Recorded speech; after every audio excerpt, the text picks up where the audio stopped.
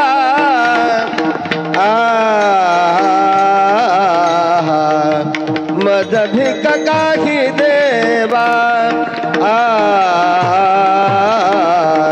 माझा भिका काही देवा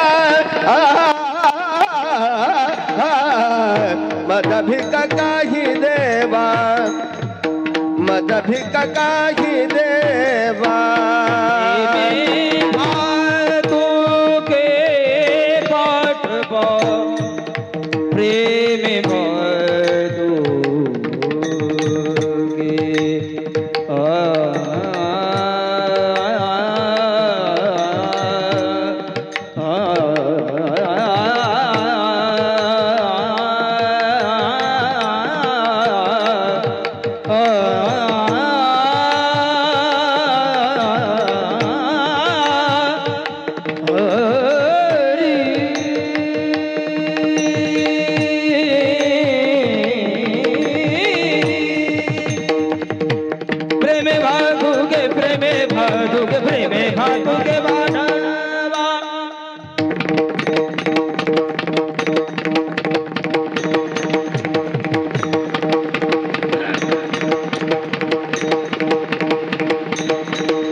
प्रेम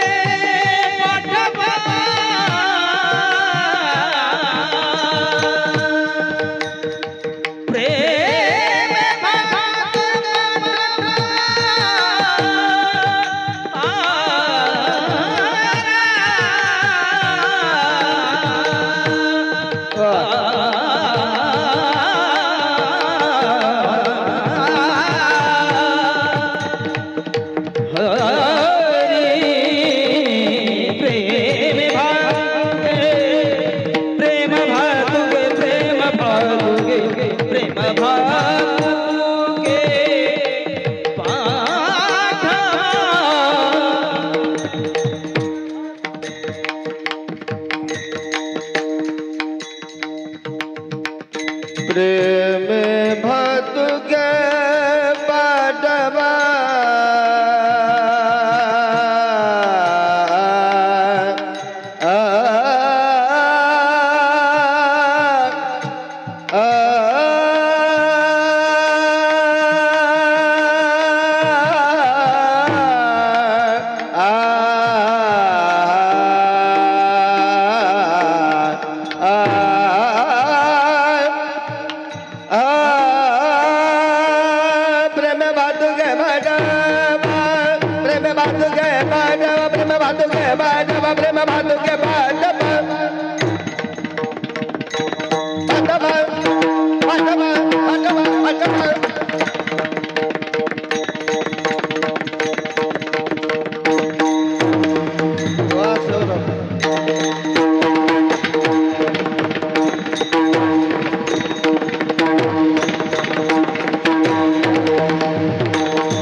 दोघाला बी वाजवा बरं का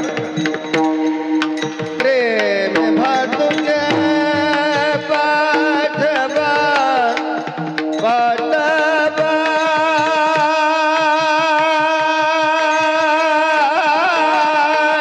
प्रेम भातुके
बाबा बामण भाऊ महाराज की जय, मीराबाई आई साहेब महाराज की जय.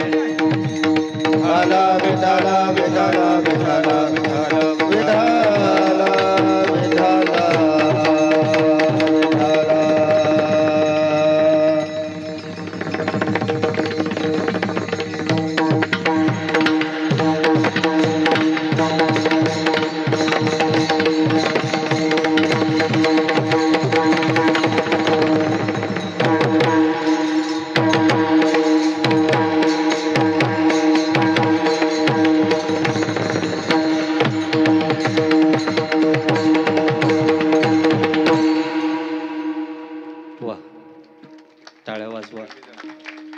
हॅलो हॅलो, थोडं ह्याला ट्रबल आणि गेन द्या, बास ठेवा.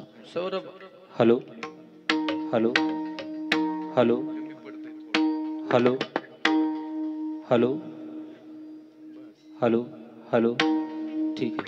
विठाला विठाला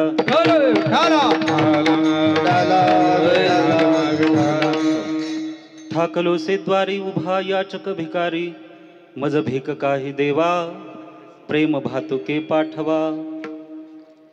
याचकाचा भार घेवो नये येरझार, मज भीक काही देवा प्रेम भातुके पाठवा. तुका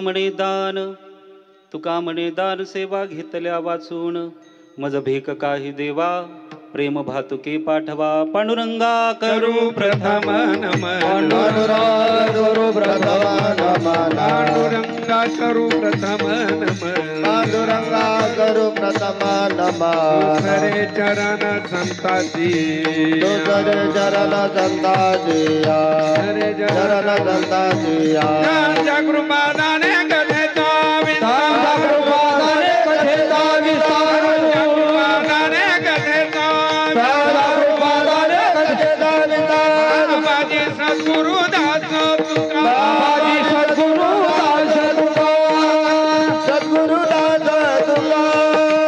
ओम नमो ज्ञानेश्वरा करुणा करा दयाळा, तुमचा अनुग्रह लाधलो पावन झालो चराचरी. जयांचे केले स्मरण, होय सकळ विद्यांचे अधिकरण.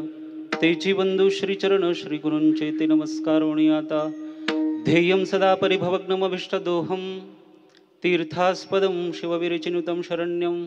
भृत्यार्तिहं प्रणतपालभवाब्धिपोतं, वंदे महापुरुष ते चरणारविंदम. श्री संताची ये माथा चरणावरी, संताची माता चरणावरी, संताची ये माता चरणावरी, संताची माता चरणावरी. अंगये करी दंडवत, दांडंगय करी दंडवत, दांडंगय करी दंडवत. संताची ये माता चरणावरी, संताची माता चरणावरी, संताची ये माता चरणावरी, संताची माता चरणावरी. करी दंडवत, दांडंगय करी दंडवत, दांडंगय करी दंडवत. ठाकलो से द्वारी उभा याचक भिकारी, मज भीक काही देवा प्रेम भातुके पाठवा. प्रस्तुत अभंग इको काढून टाकायचा. तुकोबरायांचा असून या अभंगातून तुकोबराय भगवंताकडे प्रेमाचं भातुक मागतात. विठ्ठल विठाला विठाला विठाला विठाला विठाला विठाला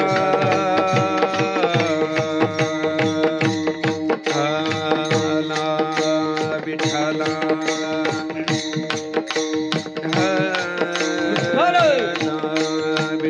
विठाला विठाला विठाला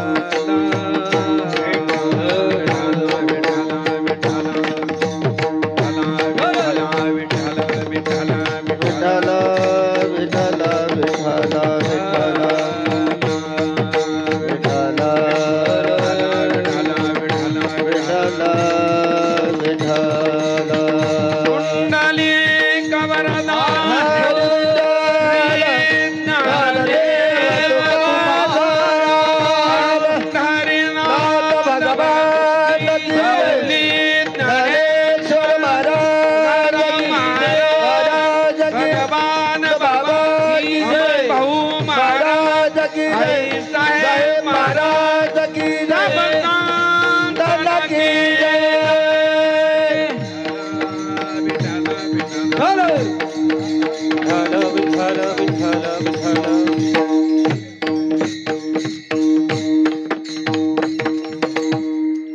सेवेला सुरुवात करण्यापूर्वी इथपर्यंत येण्याचं कारण सगळ्यांना ज्ञात आहे. संत भगवान बाबांच्या पदस्पर्शाने पुनीत झालेली, संत वामन भाऊंच्या पदस्पर्शाने पुनीत झालेली ही भूमी पुण्यपवित्रा मांजरा नदीच्या तीरावरती वसलेलं हे महासांगवी तीर्थक्षेत्र ज्यांच्या सानिध्याने पवित्र झालेलं आहे ते श्री संत मीराबाई आई साहेब यांच्या पुण्यस्मरणानिमित्त, पुण्यतिथीनिमित्त चालत असलेला आपला हा अखंड हरिनाम सप्ताह. या सप्ताहामध्ये आज माझ्या वाट्याला आलेली सेवा आदरणीय हरिभक्तीपरायण संत आईसाहेब यांच्या नंतर वारकरी संप्रदायाची धुरा ज्यांनी सांभाळलेली आहे ते आपल्या सर्वांच्या लाडक्या हरिभक्तीपरायण राधाताई आईसाहेब यांच्या आज्ञेने इथपर्यंत येण्याचा योग लाभला आणि तुमचा दर्शनाचा योग झाला. विठ्ठल विठ्ठल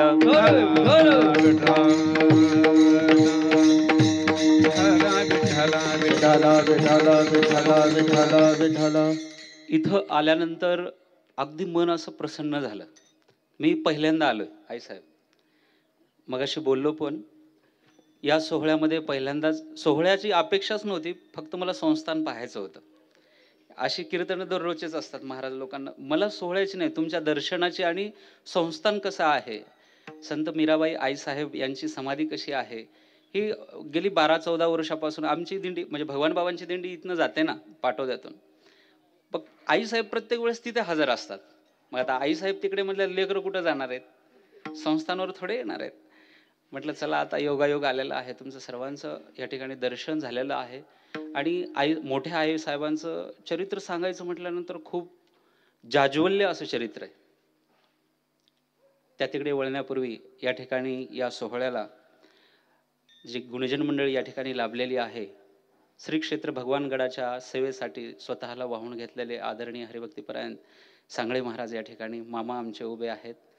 तसेच ज्यांनी पहिली चाल गायली, आता ओळख नाहीये पण आता झाली, आदरणीय हरिभक्तीपरायण संगीत विशारद हरिभाऊ महाराज आणि आदरणीय हरिभक्तीपरायण बिभीषण महाराज, या दोघांचे आभार आहेत.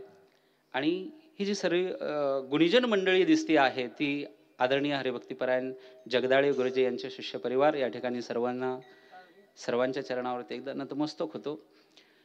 आणि या ठिकाणी आवर्जून कीर्तन ऐकण्यासाठी माझे ज्येष्ठ गुरुबंधू आणि माझे मित्र हरिभक्तीपरायण रामहरी महाराज तेही या ठिकाणी उपस्थित आहेत.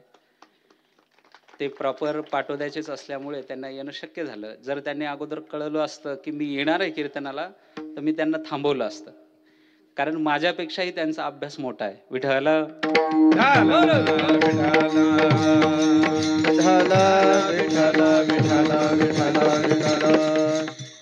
आणि आम्हाला बातम्यातून कळालं की अध्यात्माची धुरा सांभाळणं, अध्यात्माची आघाडी सांभाळणं, नारी शक्ती म्हणून आईसाहेबांचा नंबर लागला. त्याबद्दल आपल्या आईसाहेबांचे एकदा अभिनंदन करतो. आध्यात्मिक भाजप आघाडीचे त्यांचे प्रदेश अध्यक्ष महिला प्रदेश अध्यक्ष या ठिकाणी निवड झालेली आहे.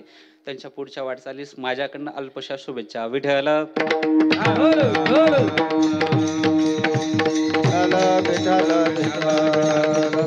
कारण संतांच्या सहवासामध्ये एकदा जीवन गेलं ना, माणसं पुनीत होतात. आज या संस्थानावरती तुम्ही जे धर्ममंडपाखाली बसलेले आहात, मोठ्या आईसाहेब म्हणजे संत मीराबाई आईसाहेब यांच्या सानिध्याने पवित्र झालेली ही भूमी, या भूमीमध्ये तुम्हाला आल्यानंतर एक चेतना प्राप्त होते. येता येता सहज इतिहासावरती थोडी दृष्टी टाकली गाडीमध्ये बसल्या बसल्या. मोठ्या आई साहेबांविषयी काही माहिती नव्हतं म्हणून म्हटलं पाहावं तरी काय कसला प्रवास असेल त्यांचा प्रवास मी पाहिला. अत्यंत खडतर त्या काळात संस्थेमधलं जीवन. जर कीर्तनाला गेल्या, त्या काळात शिक्षण वगैरे झालेलं होतं मोठ्या आईसाहेबांचं, कीर्तनाला जर गेल्या तर आलेलं मानधन संस्थेला जमा करावं लागायचं.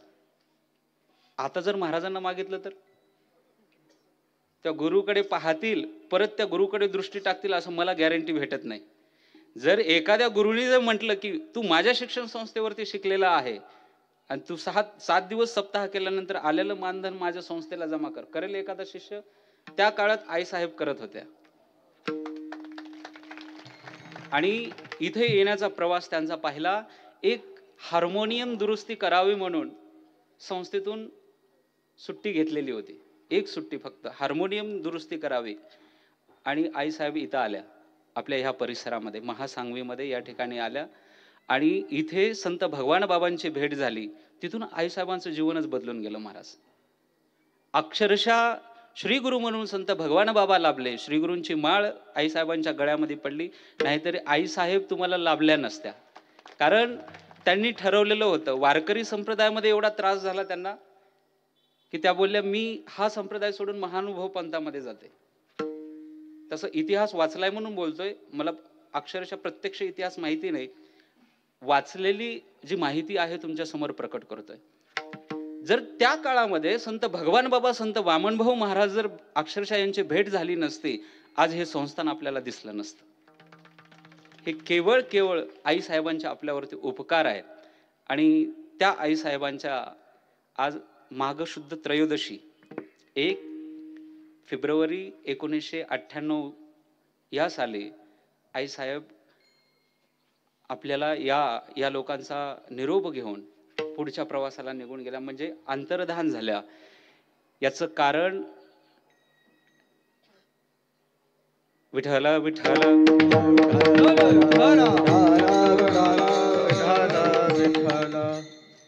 तिथून पुढची जी धुरा आहे, वैकुंठवासी प्रातस्मरणीय श्री संत भीमसिंह बाबा यांच्या आशीर्वादाने आणि कुशल मार्गदर्शनाखाली आईसाहेबानंतर आपल्याला वैभवरत्न, वारकरी संप्रदायाला लाभलेलं रत्न म्हणजे स्त्री नारी शक्तीपैकी हरिभक्तीपर्यंत आपल्या राधाताई आईसाहेब हे आपल्याला लाभलेले आहेत. हे आपलं भाग्य आहे.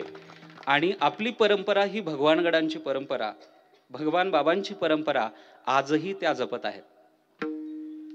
आजही त्यांच्या माळीची म्हणजे मोठ्या आईसाहेबांच्या माळीची जी पवित्रता आहे,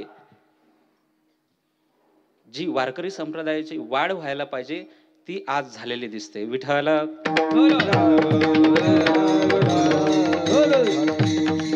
बघ, हे कसं काय शक्य झालं? तुम्ही म्हणाल एक नारी असून एवढं करू शकते का? मोठे आई साहेब जर पैसे देणं होत नव्हत्या तर तिथल्या त्या संस्थापक जे संस्थेचे अध्यक्ष होते ते शेतामध्ये कामाला लावायचे. अक्षरशः भगवान बाबांना हातावरचे फोड दाखवलेले आहेत. आता कसलं कीर्तन करणार बाबा मी? कसलं काय आलंय कीर्तन प्रवचन? आता सगळे सोडलेत. हे पहा माझ्या हाताचे फोड पहा. त्या काळामध्ये भगवान बाबांनी इथं सप्ताह सुरू करून दिला होता. भगवान बाबा म्हटले मला 8 दिवस थांबायला जमणार नाही. बाबांचे दौरे असायचे. बाबा म्हटले तू सुरुवात कर, मी तुझ्या पाठीशी आहे. संतांनी दिलेला पाठिंबा आणि वारकरी संप्रदायाची युक्ती आहे. इवलेसे रोप आज मोगरा फुललेला दिसतोय. विठ्ठला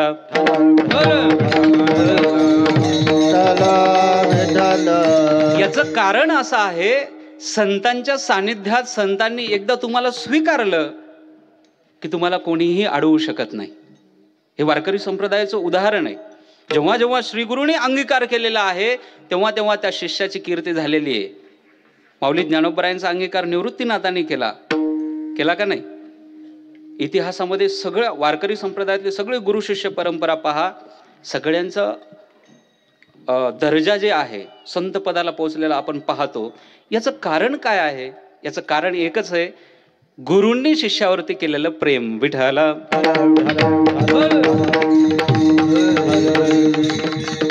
याच्यापेक्षा दुसरं काय आहे? मागणी कोणची आहे? तुकोबारायांची प्रेमाची मागणी. देवा तुम्ही मला फक्त प्रेम द्या, दुसरं काही नाही. भगवंताला मागणी आहे प्रेमाची. प्रेम भातुके पाठवा. आणि आपण भगवंताच्या दारात उभा राहिल्यानंतर काय मागणार नाही? काय मागून घेतो? आपली एक मागणी आहे. दारामध्ये जाऊन उभा राहतो ना राहतो, आपल्या अंतःकरणातून मागणी मागणीची जी लिस्ट आहे ती लिस्ट वाचता वाचता भगवंताला कंटाळा आलेला असतो. भगवंत कंटाळतात तुमच्या मागणीला. ज्ञानेश्वरीमध्ये उदाहरण आहे. एक मागणी नाही, आपण आपल्या स्वतःच्या स्वार्थासाठी मागणी करतो. संत जगाच्या हितासाठी मागणी करतात. विठ्ठला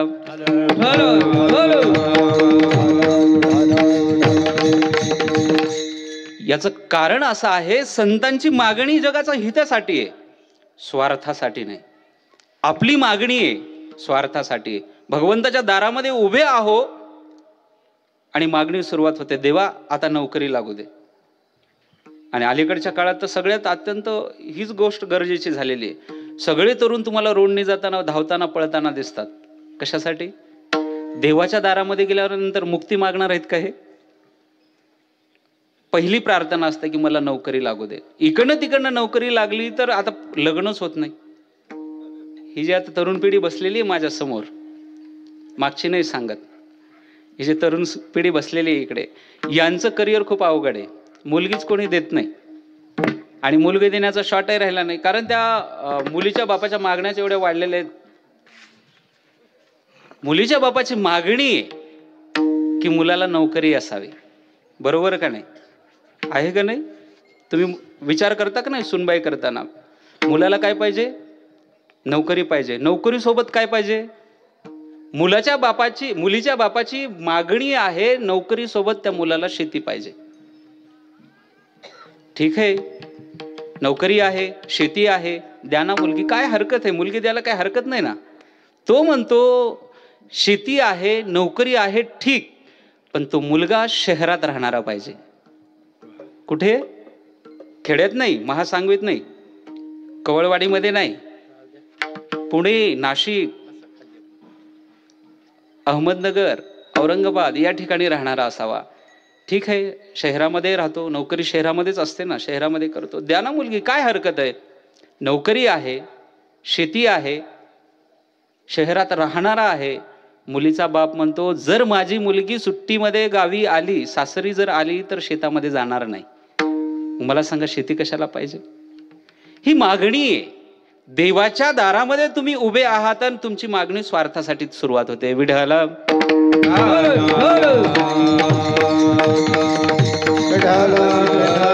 आणि काय मागावं याचं ज्ञान सुद्धा नसतं. देवाच्या दारामध्ये, संतांच्या दारामध्ये उभं राहिल्यानंतर काय मागावं याचं सुद्धा ज्ञान लागतं. आपण संसार मागून घेतो, वाढावे संतान, गृही व्हावे, ही आपली मागणी आहे, ही आपली स्वार्थपर्यंत आहे. आपण आपल्या सुखासाठी मागतो, संत जगाच्या सुखासाठी मागतात. मज निरंतर जागविती, मज निरंतर जागविती, मज निरंतर जागविती, मज निरंतर. काय सांगू आता संतांचे उपकार, काय सांगू आता संतांचे उपकार, काय सांगू आता संतांचे उपकार, काय सांगू आता संतांचे उपकार.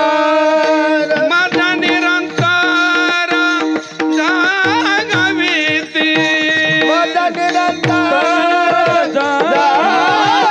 जागविती, माझा निरंतर जागविती, माझा निरंतर जागविती.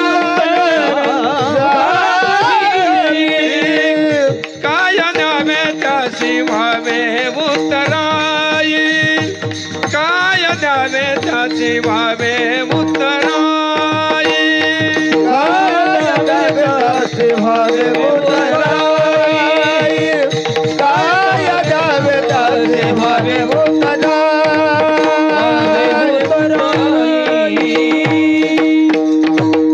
काय सांगू आता संतांचे उपकार, मज निरंतर, काय द्यावे त्यासी व्हावे उत्तराई. त्यांचे उपकार न फिटण्यासारखे आहेत आणि आपली मागणी आपल्या संसारासाठी आहे.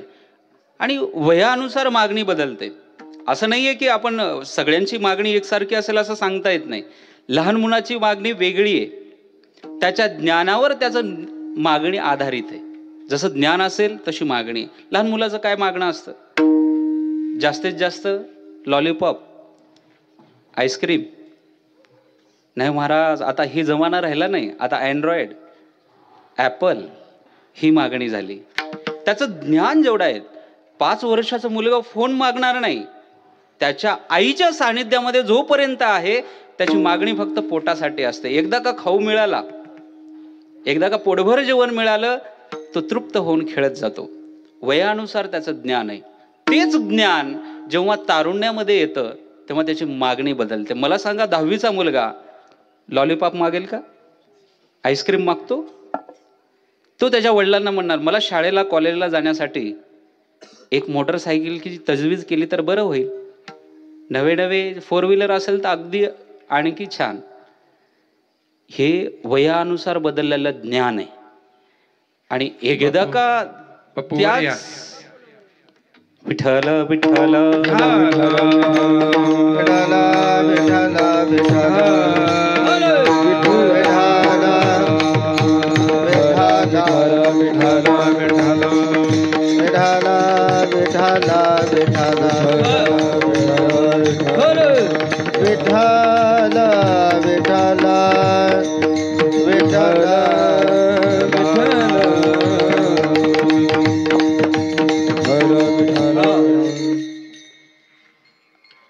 बापूंचं आगमन या ठिकाणी झालेलं आहे. सगळ्यांनी एकदा टाळ्या वाजवा. आणखी कीर्तनाचं दडपण आलं म्हणायला काय हरकत. विठ्ठल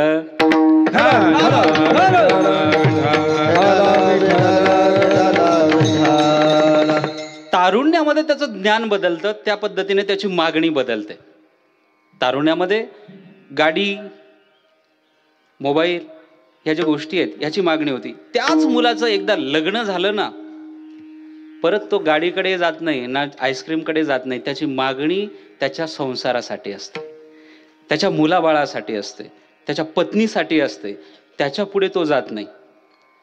आणि तोच माणूस जेव्हा त्याच संसारामध्ये म्हातारा होतो, आयुष्य उत्तराकडे निघून जातं महाराज, उत्तर आयुष्याकडे, तेव्हा त्याच्या जीवनामध्ये जगण्याची आशा निर्माण होते. लोक सगळे इथून प्रयत्न करतात. 80 वर्षाचे झाल्यानंतर बदाम खायला सुरुवात करतात. ज्या वयामध्ये बदाम खायला पाहिजे होते, शाळा शिकत असताना 25व्या वर्षामध्ये 30 वर्षामध्ये बदाम खायला पाहिजे होते, तिथे खात नाहीत. 80 वर्षाचे झाल्यानंतर मग जगण्याची उत्साह वाढतात. त्यावेळेस त्यांची दृष्टी त्यांच्या जीवनाकडे पडते. एवढी वर्ष झाली आपण संसार करतोय, आपलं जगणं राहून गेलं. आपलं जगणं राहून गेलं. काय केलं मग? संसाराच्या पाठीमागे लागलात, काहीही हाती लागलं नाही. सर्व सुखाची या आशा जन्म गेला, सर्व सुखाची आशा जन्म गेला. क्षणैक मुक्ती यज्ञ नाही केला, क्षणैक मुक्ती यज्ञ नाही केला. हिंडता देशाची न पावला, हिंडता देशाची न पावला. माया वेष्टीला जीव माझा, माया वेष्टीला जीव माझा, माया वेष्टीला जीव माझा, माया वेष्टीला जीव माझा. माझे स्वैताने नती कोणी, माझे स्वैताने नती कोणी,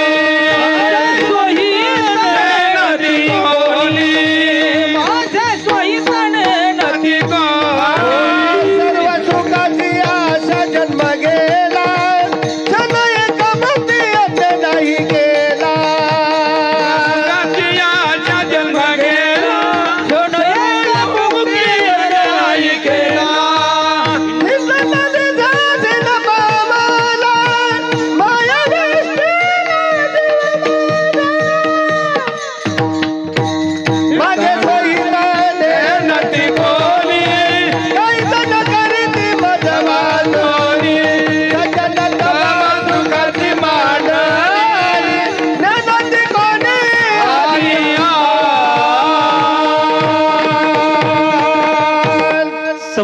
आयुष्य निघून गेल्यानंतर जीवनाकडे जगण्याची अपेक्षा निर्माण होते, तेव्हा हाती काहीच लागत नाही. आपण केलंय काय? सर्व सुखाची आशा. जन्म गेला, मग जीवनाकडे पाहण्याचा दृष्टिकोन असतो ना, तेव्हा बदलतो. तेव्हा तुमच्या हातामध्ये जगण्याचं ज्ञान असू शकतं, पण तुम्ही जगू शकत नाहीत. विठाला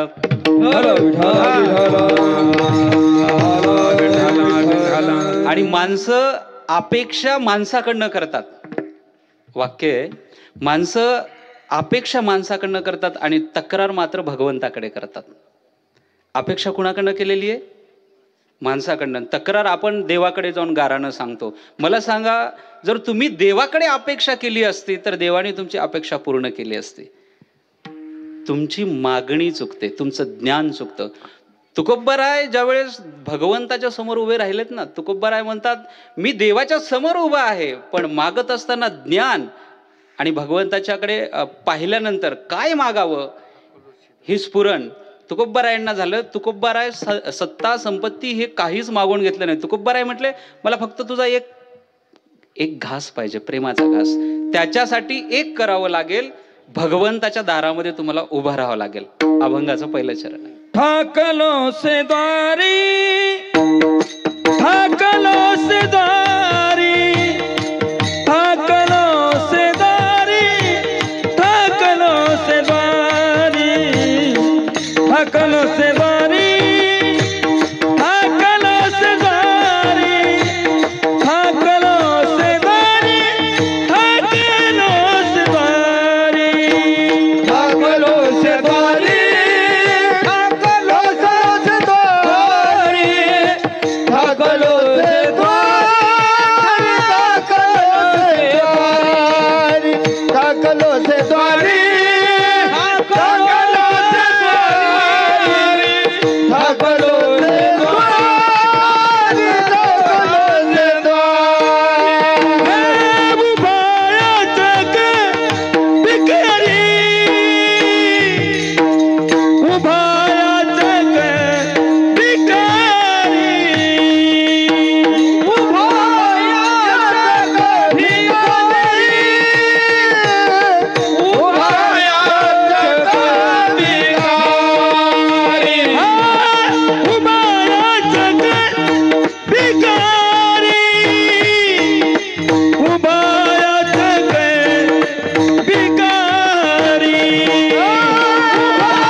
तुकोबराय भगवंताच्या दारामध्ये उभा राहिलो. ठाकलोसे द्वारी. कुणाच्या? देवाच्या. विषयाच्या नाही, भोगाच्या तर अजिबात नाही, आणि सत्तेच्या तर चुकून सुद्धा नाही. उभा. ठाकलोसे द्वारी उभा. कसे आहेत तुकोबराय? उभे आहेत. उभा शब्दाचा अर्थ असा होतो की सजग, तत्पर. भगवंताच्या दारामध्ये जाऊन झोपी जाणार नाही, कीर्तनाच्या मंडपामध्ये बसून झोपणार नाही. नाही तर कालचे महाराज विनोदाचार्य होते, आवो म्हटलं की सगळे हसायचे. आज थोडं जड जाणार आहे. आलेच नाहीत का? असं आहे का? रामकृष्ण हरी विठ्ठल. विठ्ठला विठ्ठला विठ्ठला विठ्ठला. माहिती नव्हतं मला, मग काही नाही, आपलं मग चिंतनच चालू राहणार आहे. तो खूप बरं आहे. उभा म्हणतात कसे, ठाकलोसे द्वारी, कुणाच्या दारामध्ये उभं राहावं याचं सुद्धा ज्ञान लागतं. विनाकारण कुणाच्या दारामध्ये माणसाने उभं राहू नये, अपमान झाल्याशिवाय राहत नाही. योग्यता लागते पुढच्या माणसाची देण्याची, आणि योग्यता लागते समोरचा माणूस घेणार आहे त्या पद्धतीचा पाहिजे. नाही तर माणसं कुणाच्या दारात जाऊन उभे राहतात. आता मला सांगा, आता मी राजकारणावर टीका नाही करणार, पण जे मतं मागायला जातात त्यांची काय अवस्था असते हो निवडणुकीच्या अगोदर. असं नाही, घालीन लोटांगण, हा त्यांच्यासाठी मोकळं पटांगणच असतं सगळं. विठ्ठल विठ्ठला विठ्ठल विठ्ठल विठ्ठला. माणसाने किती खालच्या पातळीपर्यंत जावं. तुकोबाराय म्हणतात उभा देवाच्या दारात, मतं मागण्यासाठी इतक्या खालच्या तळाला. मग एकदा निवडून आल्यानंतर जा बरं त्यांच्याकडे. तुकोबाराय म्हणतात नाही, देवाच्या दारात उभा. आणि असं आहे महाराज, ते किती दिवस राहतं बरं. 5 ते समजा तुम्ही कार्य त्या पद्धतीने केलं, तुमच्या गावावरती कमांड आहे, तुम्ही चांगल्या पद्धतीने सरपंचपदी निवडून आलात आणि चांगलं कार्य केलं, तर तुम्हाला कमीत कमी 10 ते 12 वर्ष, 15 वर्ष, 20 वर्ष, 4 टर्म निवडून देतील. जेव्हा 5व्या टर्मला एखादा उभा राहिला कॅन्डिडेट चांगल्या योग्यतेचा, मला सांगा 4 टर्ममध्ये ज्यांनी काम केलेलं आहे, कार्य केलेलं आहे, चांगल्या पद्धतीने विकास केलेला आहे गावाचा, अशा माणसांना सुद्धा पाडलेले इतिहास आहे. तुम्ही युट्यूबवरती पाहिलेलं आहे, मी नावाचा उल्लेख करणार नाही, तिकडे लाईव्ह चालू आहे. ज्यांनी गावासाठी सगळा विकास केला, गरम पाणी म्हटलं गरम पाणी आणून दिलं, गार पाणी आणून दिलं, सांडपाण्याचा नळ वेगळा, पिण्यासाठी फिल्टरचं पाणी लागतं म्हणून फिल्टरचं पाणी सुद्धा आणून दिलं. माता माऊल्यांना कष्ट होऊ नये म्हणून त्या पाण्यावरती गिरण म्हणजे गिरणी, पीठ दळण्यासाठी एवढा विकास केला. महाराज काय केलं लोकांनी, एका क्षणाचा विचार सुद्धा न करता एवढे वर्ष काम करून पाडतात लोक. तुकोबाराय म्हणतात अशा लोकांच्या दारात उभं राहायचं नाही. विठ्ठला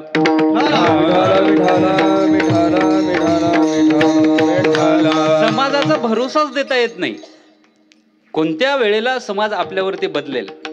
म्हणून तर संत समाजाला लात मारून एकांतामध्ये जाऊन बसतात. तुकोबारायांनी काय केलं मला सांगा बरं. तुकोबारायांकडे काय कमी होती का? विद्वत्ता होती, संपत्ती होती, ज्ञान होतं, सगळं काही असताना समाज सोडून भंडाऱ्या डोंगरावर आणि भामचंद्र डोंगरावर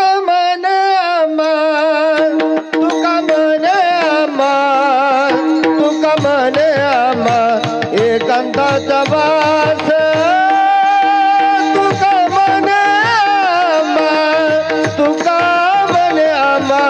तुका मने आमा एकांताचा वास.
आम्हा एकांताचा वास कशामुळे केला? समाज त्रास देतो, त्यांच्या दारामध्ये गेलात अपमान केल्याशिवाय राहत नाही. तुका म्हणे आम्हा एकांताचा वास. एकांतामध्ये कोणाची गडबडच नसते.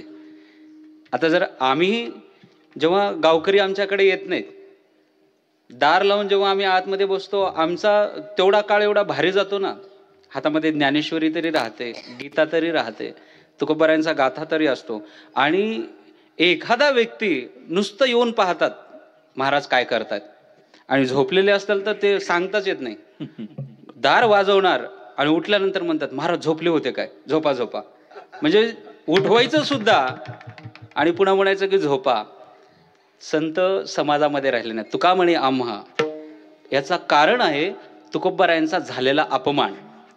तिथे तुकोबाराय जागृत झाले, तुकोबाराय थांबले नाहीत. कुणाच्या दारामध्ये उभं राहावं तुकोबारायांना कळालं, म्हणून तुकोबाराय म्हणतात ठाकलोसे द्वारी. भगवंताच्या दारामध्ये मी जाऊन उभा आहे. आपण विषयाच्या दारात जातो, मुलाच्या दारात जातो, सुनेच्या दारात जातो, धनाच्या दारात जातो. काय होतं महाराज? आणि आपले सगळे जे प्रयत्न आहेत याच्यासाठीच आहेत. धनासाठी प्रयत्न आहेत, मुलांना नोकरी लावण्यासाठी प्रयत्न आहेत, आणि शेवटची अपेक्षा आहे माझ्या मुलांनी माझा सांभाळ केला पाहिजे. धर्ममंडपामध्ये एवढे समोर माझ्या समोर बसलेले आहेत, छाती ठोकपणे एकाने तरी सांगायचं की महाराज शेवटच्या क्षणापर्यंत माझा मुलगा माझा सांभाळ करू शकतो.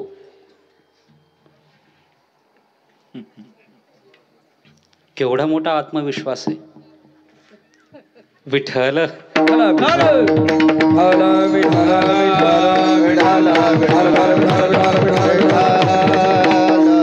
तरीही माणसं मुलाच्या दारामध्ये जाऊन उभे राहतात, अपमान होतो. याला मानवी जीवन म्हणतात. विठ्ठल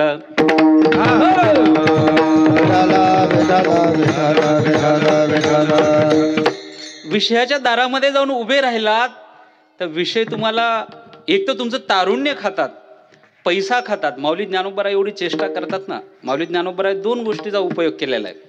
माऊली म्हणतात जोपर्यंत तुमच्यापर्यंत पैसा आहे, तुमच्याजवळ पैसा आहे, तिथपर्यंतच तुम्हाला भोग भोगता येतात. एकदा पैसा संपला ना तुम्हाला भोग भोगता येत नाहीत. भोग तुम्हाला दारातून बाहेर काढतात. माऊली म्हणतात पैसा असेल, अंगामध्ये तारुण्य असेल तरच भोगाकडे प्रवृत्त व्हावं, नाहीतर तिकडे जाऊ नये. जर गेलात तर अपमान होतो. वेश्याभोगी कवडा वेचे, माऊलींचे शब्द आहेत.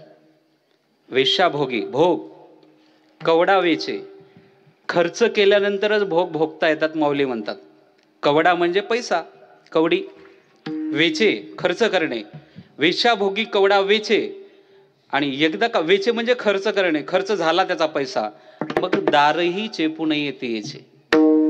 भोगाच्या दारामध्ये जाऊ नये. जर गेलात तुमचा अपमान होतो. पांगुळ झालो देवा नाही हात ना पाय, पांगुळ झालो देवा नाही हात ना पाय, पैसो दयावरी सैराट ते जाय,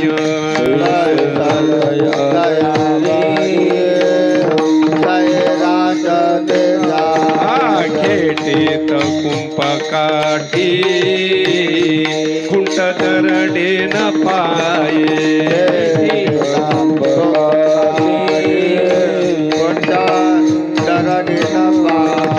आधार नाही कोणी मज बाप न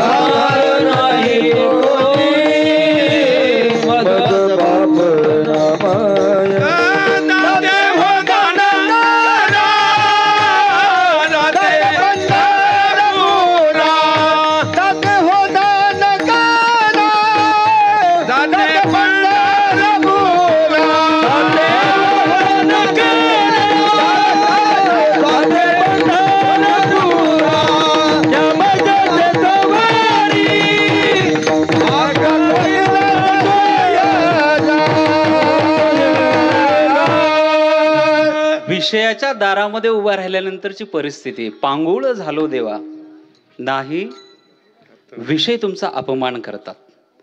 आणि किती दिवस तुम्ही भोगणार आहेत? लोक शरीराला जसं जसं म्हातारपण येतं तसं तसं तरुण करण्याचा प्रयत्न करतात, नवे नवे अजरामर करण्याचा प्रयत्न करतात. मी बऱ्याच कीर्तनामध्ये बोललेलो आहे.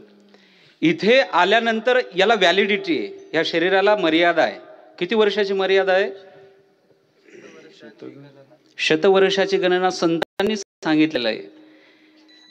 पण आता ते आपल्या जीवनशैलीमुळे 100 वर्षाची गणना राहिलेली नाही. 100 वर्ष त्याचं आहे जो योग्य पद्धतीने जीवन जगतो. अपेक्षा 100 वर्षाची आहे, पण 60 वर्ष सुद्धा पूर्ण होत नाहीत. एक बहादर होता, त्यांनी आपलं आयुष्य 100 वर्ष पूर्ण करण्याचा पण केलेला होता. अत्यंत जगामध्ये पॉप सिंगर, जगविख्यात गायक